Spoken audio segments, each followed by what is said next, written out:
ചേച്ചി ഒരു ആർട്ടിസ്റ്റ്, ചേട്ടൻ ഇത്രയും പാട്ട്, മോക്ക് എന്താ ഇഷ്ടം? പാടും, കുറച്ചൊക്കെ പഠിച്ചിട്ടുണ്ട്. പിന്നെ കുറെ സിനിമകൾ കാണും. അവള് ജോലി എടുക്കാം. അല്ല, ബാംഗ്ലൂർ അടുത്തിറങ്ങിയാണ് മണി കിലുങ്ങാൻ സമയമായി. ചേച്ചി ഇപ്പൊ ചേച്ചി സംസാരിച്ചതിന്റെ ഇടയ്ക്ക് ഒരു കാര്യം പറഞ്ഞില്ലേ, 29 years നമ്മുടെ ജീവിതം തുടങ്ങുമ്പോൾ നമ്മളൊരു തീരുമാനം എടുക്കും. പക്ഷെ ഇപ്പൊ നമ്മൾ നോക്കുമ്പോൾ കല്യാണം കഴിച്ചിട്ട് ഒത്തിരി പിള്ളേർ ഡൈവേഴ്സ് ആവുന്നുണ്ട്. ആ പിള്ളേർക്ക് ഒരു ബേസിക് ആസ് എ ചേച്ചി എന്ന നിലയ്ക്ക് ചേച്ചിക്ക് ഒരു കൊടുക്കാവുന്ന ഒരു നല്ല അഡ്വൈസ് എന്ന് പറഞ്ഞു. ചേച്ചി ഇപ്പൊ പറഞ്ഞ നല്ലൊരു വാക്കാ. കാര്യം എന്ന് വെച്ചാൽ നമ്മൾ നിശ്ചയിക്കുന്നത് നമ്മുടെ ജീവിതത്തിലോട്ടാണ്. അതിനകത്ത് നമ്മൾ റിസ്ക് എടുക്കാൻ താല്പര്യപ്പെടുന്നില്ല. ആ കുട്ടികൾക്ക് വേണ്ടി ചേച്ചി ഒരു നല്ല അഡ്വൈസ്. എനിക്ക് തോന്നുന്നു മെയിനായിട്ട് വേണ്ടത് ക്ഷമ.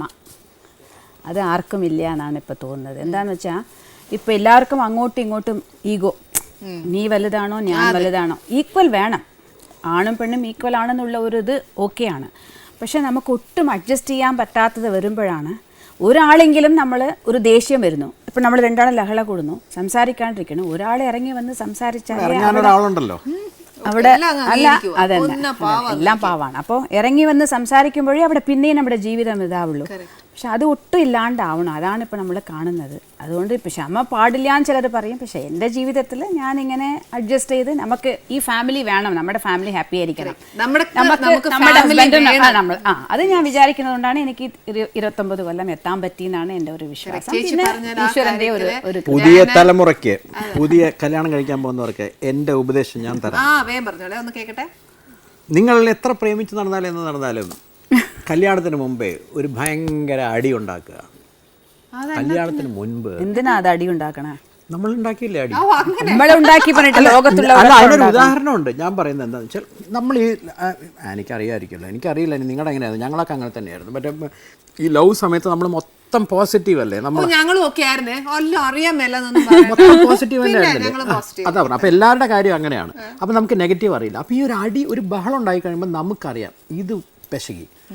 എന്നിട്ടും നിങ്ങൾക്ക് ഞങ്ങൾ ശരിയാവില്ല, നമ്മൾ തന്നെ മതി എന്നുള്ളൊരു വിചാരം വരുവാണെങ്കിൽ മാത്രം കല്യാണം കഴിക്കുക. ഇല്ലെങ്കിൽ കല്യാണത്തിന് ശേഷമുള്ള അടിക്കുള്ള അവസരങ്ങളുണ്ടാവും. ഇത് അതിന് മുമ്പേ അങ്ങ് തീർന്നു കഴിഞ്ഞു. പിന്നെ ചേട്ടാ, ഇതിനകത്ത് എനിക്ക് രണ്ട് കാര്യവും മനസ്സിലായി. എന്നാന്ന് വെച്ചാൽ ചേട്ടൻ പറഞ്ഞതും പിന്നെയും നമ്മൾ മതി എന്ന് നമ്മൾ ആദ്യം തീരുമാനിക്കുന്നു. കല്യാണം കഴിഞ്ഞതിന് ശേഷം ചേച്ചി പറഞ്ഞെന്തുവാ, നമുക്ക് എൻ്റെ കുടുംബം എനിക്ക് വേണം എന്നൊരു സ്ത്രീ തീരുമാനിക്കുകയാണ് അല്ലേ. അത് മാത്രമേ നമുക്കൊരു അടിസ്ഥാനമായിട്ട് മുന്നോട്ട് കൊണ്ടുപോയാൽ നമ്മൾ ബാക്കി എന്ത് വന്നാലും നമുക്ക് അതൊരു പ്രശ്നമേ ഉള്ളൂ. സത്യം. ഇനിയിപ്പം ചേച്ചിക്കും ചേട്ടനും ഒരു സ്പെഷ്യൽ താങ്ക്സ്. ചേച്ചി എനിക്കൊരു ഗിഫ്റ്റ് തന്നേട്ടാ, സ്പെഷ്യൽ ഗിഫ്റ്റ്. ഇതെന്തായാലും ഞാനിപ്പം ഈ പ്രോഗ്രാം ഗംഭീരമായിട്ട് ചെയ്യുന്നതുകൊണ്ട് എനിക്ക് എന്തെങ്കിലും കൊടുത്തു തന്നെ ആവണം രാവിലെ അവിടെ നിന്ന് ഇറങ്ങുമ്പോഴേ. അതെന്താണെന്നറിയാം, ശരിക്കും ചേട്ടാ എനിക്കിത് ഭയങ്കര പ്രഷ്യസ് ആണ്. എന്റെ ചേച്ചി എനിക്ക് കൊണ്ടുവന്നത്. എന്തായാലും ഒരു ഗിഫ്റ്റ് കിട്ടിക്കഴിഞ്ഞാൽ നമുക്ക് എല്ലാവർക്കും ഉണ്ടാവുന്ന ഒരു ആക്രാന്തമുണ്ട്. എന്നാന്നറിയോ, ഇത് പൊട്ടിച്ചു നോക്കുക എന്നുള്ളത്. ഞാൻ നോക്കുക.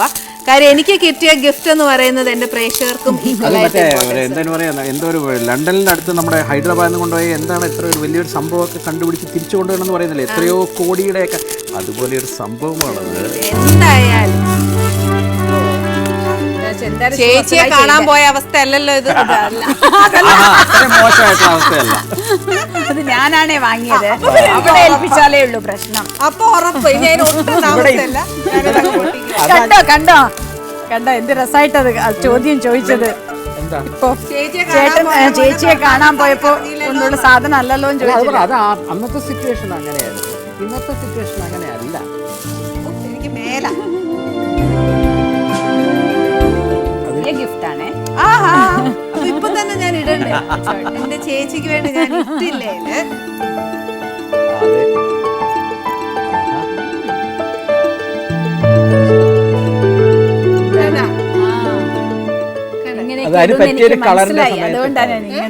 ഇങ്ങനത്തേക്ക് ഇടാറുണ്ടെന്നുള്ളതൊരു അതൊരു ചേച്ചിക്ക് മനസ്സിലാവുള്ളൂ എത്രയായാലും.